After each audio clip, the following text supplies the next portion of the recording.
taking issue with his new opponent. Lisa Brady, Fox News. Our whole campaign was steered toward him, and now we have to steer toward him. But ultimately, it's the same because they have bad policy. This at a question and answer session in Chicago at the National Association of Black Journalists convention. I have been the best president for the black population since Abraham Lincoln. That's my answer. Better than President Johnson, who signed the Voting Rights Act. Also suggesting that Vice President Kamala Harris has pivoted on her racial identity. She was always of Indian heritage, and she was only promoting Indian heritage. I didn't know she was black until a number of years ago when she happened to turn black, and now she wants to be known as black. That while answering a question on whether he thinks Harris is only on the ticket because she's a black woman. The White House calling his comments on Harris's racial identity insulting.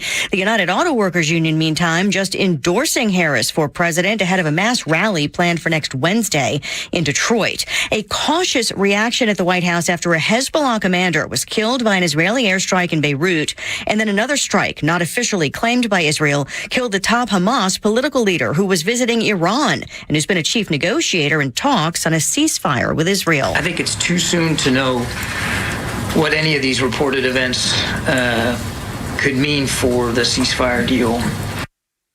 That's National Security Communications Advisor John Kirby, who says the U.S. will keep working on a deal. U.S. auto safety regulators say they stand by a conclusion that more than 50 million airbag inflators are dangerous and should not be in use.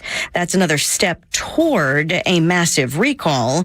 Those parts are made by two manufacturers, including ARC Automotive in Tennessee. Automakers have led some of the opposition to the possible recall. America's listening to Fox News. NYPD officer Jonathan Diller's tragic story made national headlines this year. Now, Jonathan was shot and killed by a career criminal during a traffic stop. Jonathan, who is just 31 years old, leaves behind his wife Stephanie and one-year-old son Ryan. Now, nothing will ever replace the loss of a husband and a father, but the Tunnel to Towers Foundation was able to pay off the mortgage on the Diller family's home. Please commit to $11 a month. Go to their website, the letter T, the number 2, the letter T.org for the Tunnel to Towers Foundation. Hear that? The sound of adorable little birds in your garden. And if you were here, you'd taste the 2 sweet but tiny tomatoes you grew all by yourself. But you're not here. Because your self-care happens when you're riding your motorcycle protected by Progressive on your way to the store for a pack of normal-sized tomatoes. So if you ride, switch to Progressive, America's #1 motorcycle insurer, without getting your hands dirty. Progressive Casualty Insurance Company and affiliates, not available in all states. Look out. It's only me. It's only the Kimmer with Pete Davis, sidekick producer, sports raconteur extraordinaire. There goes Amanda. Hey, baby. She's going to get the call, baby. And the Flounder. Look at Flounder. So you call her Pumpkin? Focus. Oh, sorry. I thought you call her Pumpkin. No, I don't call her I don't think you call her Pumpkin. No, I don't call any woman Pumpkin. Hey, Pumpkin. I called Jamil Hill Pumpkinhead. Pumpkin. But not Pumpkin. Oh, mercy. 304. That's right. Wolfman. The Kimmer, Pete, and Flounder. Yeah, all aboard, and here we go. Hump day. Hell of a storm last night. Man, blowing stuff around my deck like crazy. Tornadoes up north, yeah. Yeah, very nasty. And Flounder, how's it going? What's new in 24 hours? Anything? We actually lost power last night for a good 3.5 hours. What'd you do?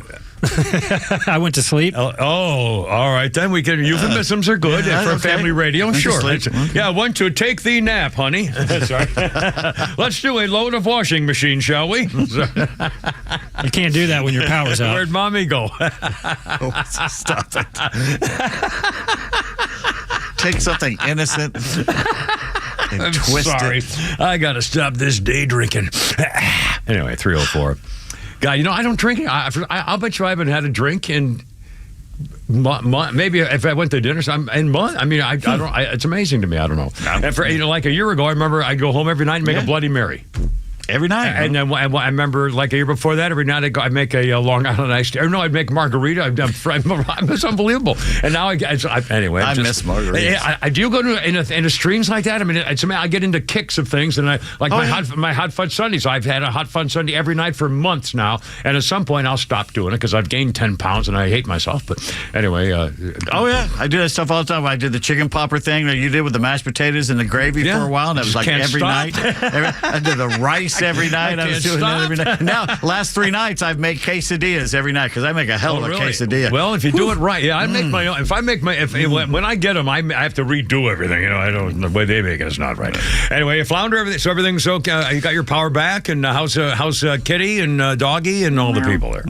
Oh, he's gone. He's doing something. I'm sorry. Never mind. I had the weirdest experience at the car dealership dropping my car off. Oh, the Porsche guy? Yeah, Porsche. Yeah. Now what happened? It's I guess it's about 8 o'clock. Yeah, it's about 8 o'clock. Yeah. And I'm sitting out there. There's only 2 of us there waiting for a car to pick up, bring me to work. Yeah. Right. Yeah. And I'm standing there, and I hear boom, boom, boom, 3 big bumps above me. Oh. And I look up, and 3 pigeons fall down to the ground, one right at my feet. They all ran, not into the glass, it's a silver facade of metal, and all 3 of them hit it at the same time. And the Porsche guy behind me, he goes, holy cow, that's never happened before. All 3 at once. So both of us we were going to pick them up. We got a shirt and everything. We were going to pick them and move them. Stunned or? They were stunned. 2 of them flew off. The other one he had to pick up and carry over to the grass and let it. It was the weirdest thing. All 3 at once. And we just looked at each other like, what the hell was that all about? That's weird. Yeah. God, I'm having the weirdest memory. I remember when I was a kid in our little. It was new subdivisions after World War II, and so all of a sudden there were houses where there didn't used to be houses in land that used to be just vacant land. And among the houses that were built, the big thing was when the new houses were built in the 50s was to have picture windows. Yeah. And I don't think, in fact, do houses even have picture window? I guess they probably do. Anyway, whatever. But that was the new thing. It was a whole brand new thing. Was have these big picture windows. And I remember all of a sudden when we moved in, it was a new house, everything like that. All of a sudden, birds would be flying into the windows because there were no such thing until the 50s. Yeah.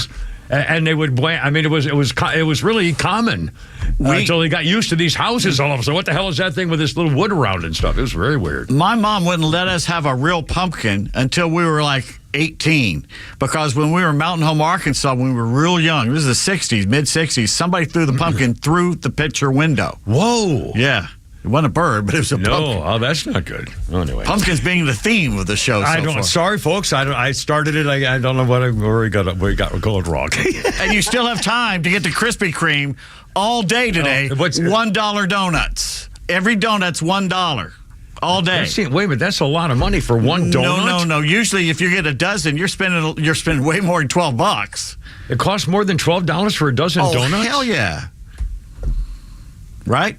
That can't be. He's not. I think he's gone. Yeah, no, he's right. I think he's got a girl in there. All right. That can't be right. The donuts are more than $1 donut at Dunkin' and Krispy. Yeah, this is a sale. That's outrageous. Well, for one donut is over more than $1. Well, I remember last time I went to the dentist. Before I went in, I went through Krispy Kreme Krispy Kreme and bought a dozen assorted. No, I went to Dunkin' Donuts, bought a dozen assorted, and I guess I didn't look at the bill because it was a drive-through and I was on the way. More than $1. I can't believe it. Yeah. Well, that's outrageous for one donut. Not today, though. Maybe I don't know. What do I don't? You know what? I realize I don't know anything. Truly, I heard the morning show talking about some new game now on the internet. I'd never heard of, and they were. I'm so out of it. I don't even know what's going on anymore. We got a bunch of newsy things that are very, very important. Also, we got Pete's tweets. We got Holy Crap at Sports. We got Flounders Funnies. We got a whole bunch of sound bites. Oh, Donald Trump, man! I can't wait to get to this story about Donald Trump at this Black Writers Group. What is it? Black Association of Journalists or whatever. There's a scandal, and he. Wait till you hear. If you missed the news at 3:00, we'll get some more sound bites here for you too, and a whole bunch of politics stuff on Vice President's side piece, the border czar, who's now claiming that her record as a border czar is better than Donald Trump's record when he was. Talk about. And by the way, I'm going to define gaslighting for you. People use the word, but I keep thinking to myself, I forgot where it came from, and then I remembered, and I looked it up, and I'm going to tell you here in a second. But first, this is incredible. And it's just broke this afternoon. Oh, also, Elon Musk challenged to another fight, and we're going to play the soundbite of the Venezuelan president. I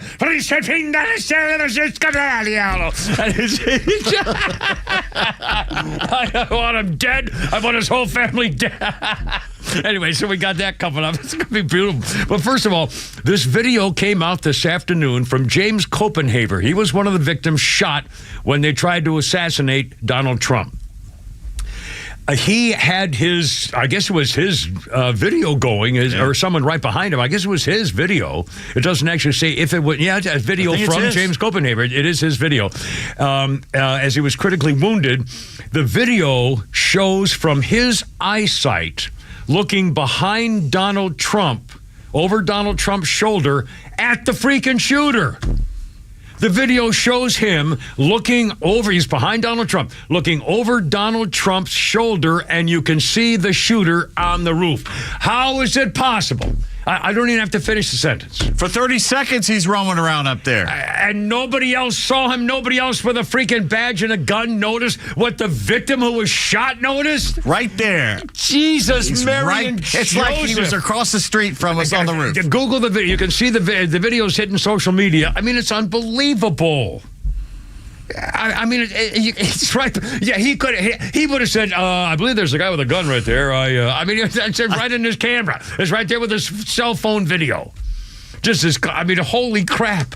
Anyway, he's out of the hospital now. He's doing okay. His lawyer says he was shot in the arm and the belly, and he didn't know what had happened. He kind of heard something whizzing, felt pain in his arm, looked down, and he said, didn't even realize he'd been shot a second time.